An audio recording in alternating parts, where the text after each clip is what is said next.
When Willowbrook State School closed in 1987, they found patients who had been locked in the same room for over 20 years. Some had never been outside. Some had never been spoken to.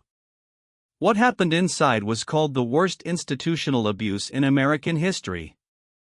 Willowbrook State School opened in 1947 on Staten Island, New York. It was designed to house 4,000 mentally disabled children and adults. By the 1960s, it held over 6,000 residents. What happened inside its walls would become the worst institutional abuse scandal in American history. The conditions were discovered not by an investigation or an audit, but by a young television reporter named Geraldo Rivera. In 1972, Rivera received a tip from a former employee.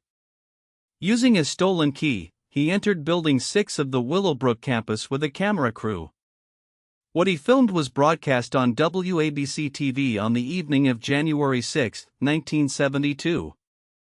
The footage showed naked children lying on concrete floors covered in their own waste.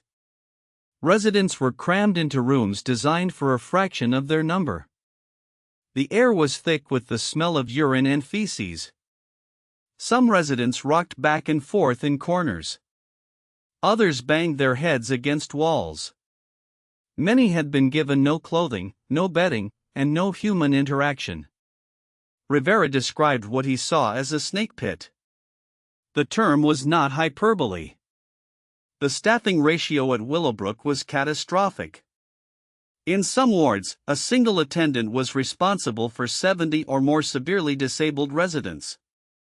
There was no therapy, no education, no activities. Residents spent entire days sitting on benches or lying on floors, staring at walls. Some had been in the same room for years without ever going outside. The overcrowding created conditions ideal for disease. Hepatitis was endemic at Willowbrook. Nearly every resident contracted it within 6 months of arrival. In the 1960s, researchers at Willowbrook conducted medical experiments on the residents, deliberately infecting newly admitted children with hepatitis to study the disease's progression. The researchers argued that the children would contract hepatitis anyway, so the experiments were justified. The parents of the children had signed consent forms, but later investigations revealed that admission to Willowbrook was sometimes conditioned on participation in the experiments. Senator Robert Kennedy visited Willowbrook in 1965 and was horrified. He described it as a border on a snake pit and called for immediate reform. His visit generated headlines but produced no meaningful change.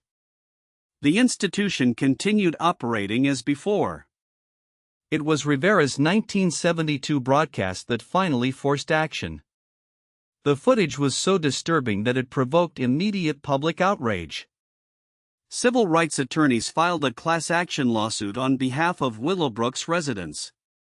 The case, known as New York State Association for Retarded Children versus Rockefeller, resulted in a 1975 consent decree that required the state to reduce Willowbrook's population and improve conditions. The implementation was slow. By 1983, Willowbrook's population had been reduced to 1,800. But conditions for those who remained were still abysmal. Staff turnover was constant. Physical abuse by attendants was documented repeatedly. Residents died from neglect, from violence, and from diseases that would have been treatable with basic medical care. Willowbrook finally closed in 1987. The remaining residents were transferred to group homes and smaller facilities. The campus was abandoned. Buildings were boarded up. Equipment was left in place. Patient records were scattered across floors. The abandoned campus became one of the most notorious urban exploration sites in America. Photographers who entered the buildings found wheelchairs still lined up in hallways, medical equipment still on shelves, and personal belongings that residents had left behind decades earlier. The buildings decayed rapidly. Ceilings collapsed.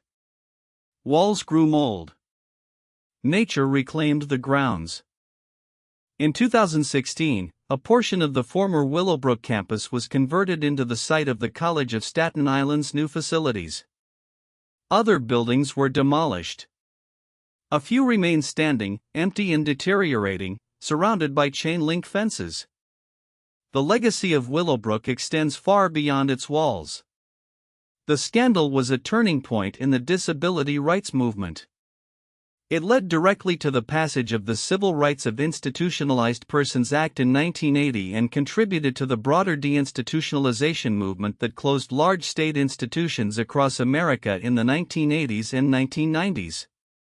But the lesson of Willowbrook is not just about disability rights. It is about what happens when a society decides that certain people are not worth caring for. 6,000 human beings were warehoused in conditions that would be illegal for animals. They were experimented on. They were neglected. They were forgotten. And this did not happen in another country. It did not happen in another century. It happened in New York City, within the lifetimes of people still alive today. Willowbrook is closed now. The buildings are gone or falling down. The residents who survived have been scattered across the city in group homes that are, by most accounts, vastly better than what they endured. But some of those former residents are still alive. And they remember. They remember because no one let them forget. If you found this fascinating, subscribe for more stories like this. We post new videos every week.